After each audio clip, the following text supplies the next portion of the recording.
Okay, now that we've worked through a summary of the text, assuming perhaps that not all of you have read the text in its entirety, I want to quickly go through, as we did with the poem, some key elements, the context, some key ideas, and then we will work through together looking at some key elements of McCann's language, because ultimately in Mod C, remember, that's the focus. How you're taking language and crafting from these good texts, these examples of strong writing, and starting to experiment with them in your own writing.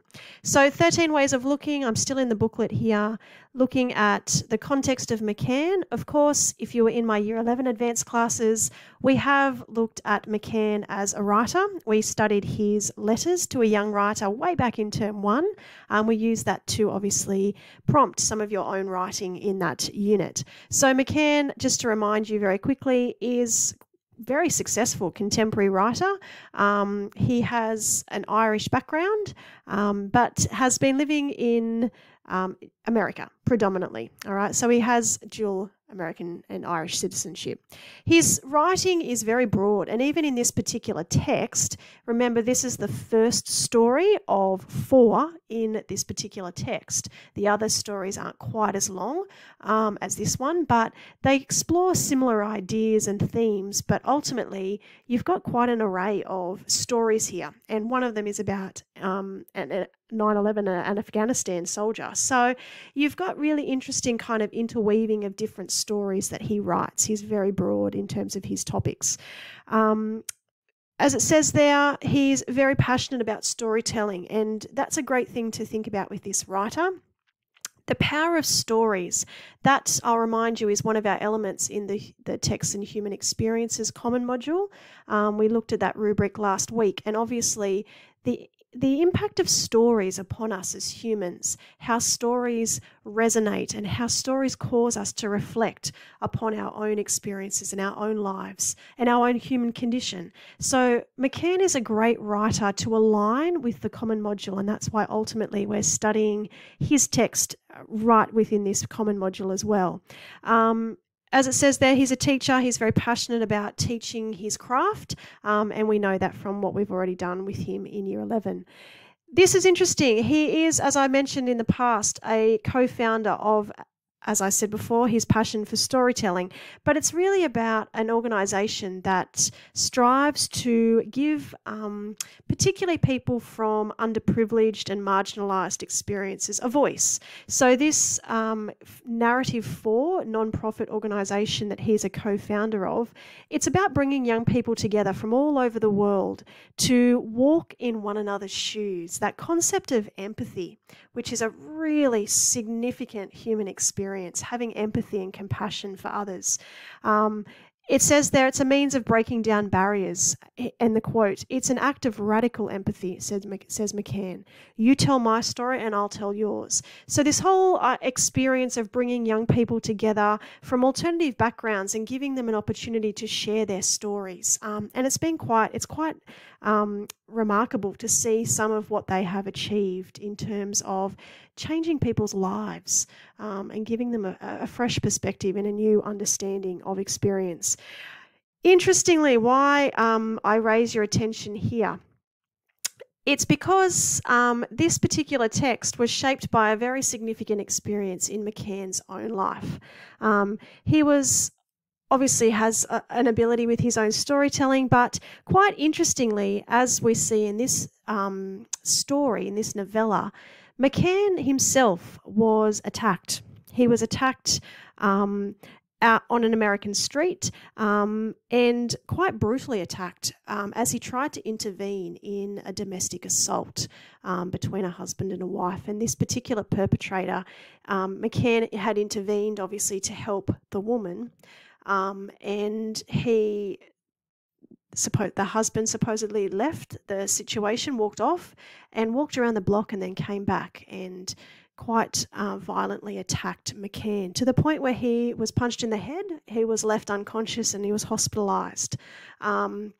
obviously, as he says by his own words, broken in more ways than one. So not just physically broken, but obviously it really shattered and made him question his own approach to helping others and obviously intervening in those kind of situations. So this incident, further ironically, happened as he was actually in a different city to where he lives, but was ultimately going to attend one of those narrative for storytelling kind of conventions he was holding, and it was all about empathy. So somewhat ironic that that's the situation that unfolded for him, and he then started to really question through that process and that experience. He does write about that in the back of the book. He gives you details as a reader about that situation, and he does direct us to his own website, which gives further information about that particular assault and the court case, and you get to read his victim impact statement on the website. It's quite an impacting thing to read, and if you've ever been to court, you may have heard that. Well, I'm not assuming any of you have been to court, but you may be aware that in the legal system, when there is kind of serious crimes and assaults and murders perhaps, that often it's victims around that situation that are given the opportunity to share their own experiences and consequences, and that's to obviously enlighten the decision making around punishment and incarceration, but also for the offender to actually have a grasp of what they have done to another person and the ongoing ramifications of their actions. So it's a really powerful thing.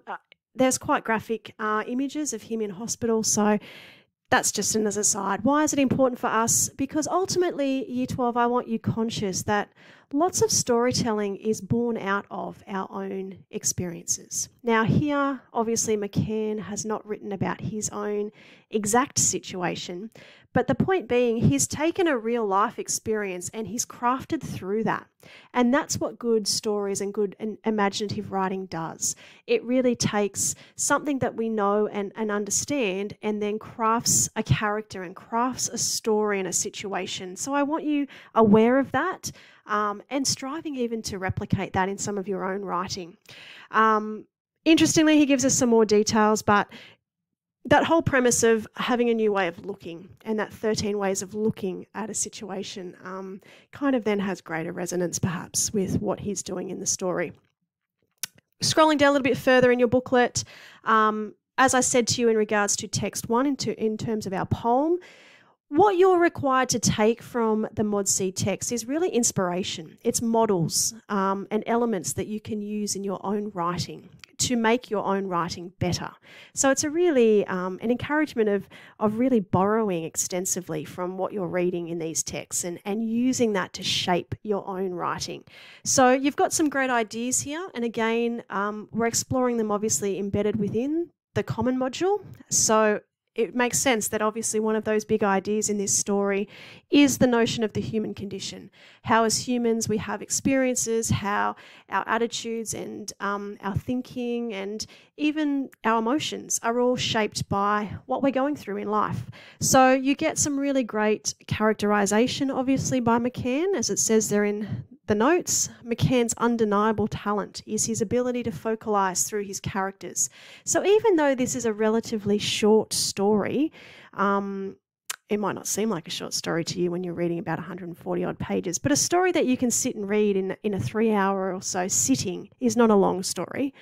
His ability to craft these really rich characters that have that depth, they have stories and lives that we can imagine beyond the scope of this text, and that's really important. As a student writer, consider that in your own writing. You don't want a superficial and a shallow character that doesn't have much substance. These characters all do have substance, and they're quite richly crafted to have what we can imagine as a life beyond the scope of what McCann is writing.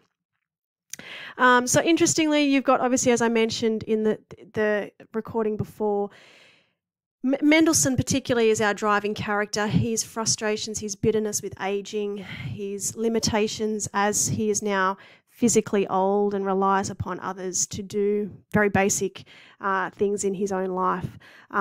His mind is obviously starting to be impacted as well. He's struggling to recall details. So there's a certain degrading, both physically and mentally. And we kind of experience that through Mendelssohn's inner monologue. And McCann is really wanting us to empathise and understand that we're probably not at that point in our lives as readers. And he wants to give us that experience, that insight.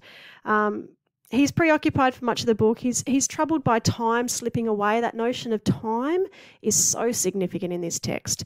The shifting of time and the interplay of time and the past and the present, the weaving of those elements is so significant. So a great notion here of the way that time kind of slips through our fingers in our lives.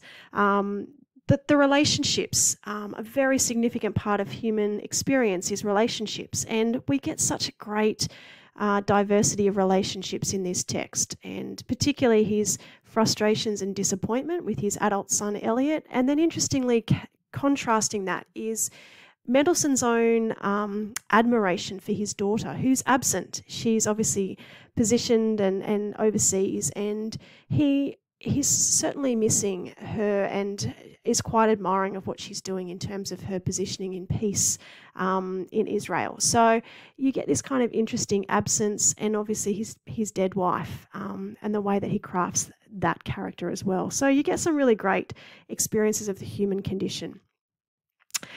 The other big idea I've chosen to extract here and focus on, and this is where we'll finish this lesson, is the notion of surveillance, violence, and randomness in life. So you get some great ideas here about how, as I said, we're constantly being watched in the contemporary world. There's cameras everywhere and everything's being documented through the lens. Somewhat ironically, what McCann is representing is how much we actually miss when that's what we're focused on, when that's all we see. There's so much outside of that frame in regards to life and understanding that we don't get. And you get this really clever representation of that experience. The reference to the cameras comes right from the opening lines. And the cryptic opening line, the first is hidden high in a mahogany bookcase. And we kind of sit there and go, what is it that's hiding, and what is it that's being referenced? Again, that ambiguity and that kind of hooking us in. We kind of start to ponder, what is he talking about? And obviously it's the cameras that Elliot has established in the apartment of his father. And the final line, obviously, as I mentioned in the last recording, the cameras being in the city, there's more of them than birds in the sky. And if you think about our poem, there's something quite poignant and quite depressing about that. There's now more of these man-made technological devices than any natural kind of experiences of life, and the birds and the freedom of perhaps being represented through that. It's quite a powerful final reflection.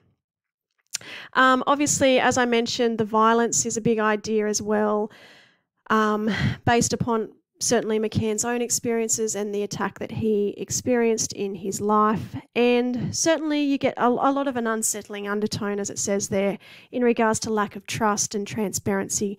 That's all still through that surveillance idea. So you're getting some really interesting notions to explore in terms of idea.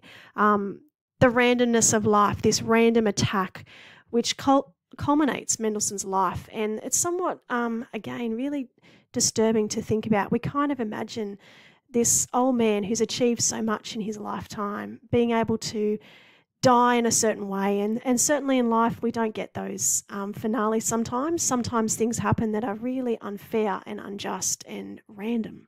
And so McCann is exploring some of those big ideas as well through his novella. And certainly there's some really clever Shakespearean allusions that he, and literary allusions that he drops in. McCann is incredibly intelligent. So using those allusions, remember, that's one of those features listed in your Mod C rubric. Being able to drop in things that kind of indicate a deeper meaning, which is really powerful in writing. Alrighty, that's it for our overview of this text for today's lesson. Next lesson, I'm going to obviously see you, and we're going to talk through the key language features in this particular text. Again, read through these notes, get an understanding, go back and read perhaps or listen to some of the excerpts of the text and just get a feel for what McCann is doing through his writing.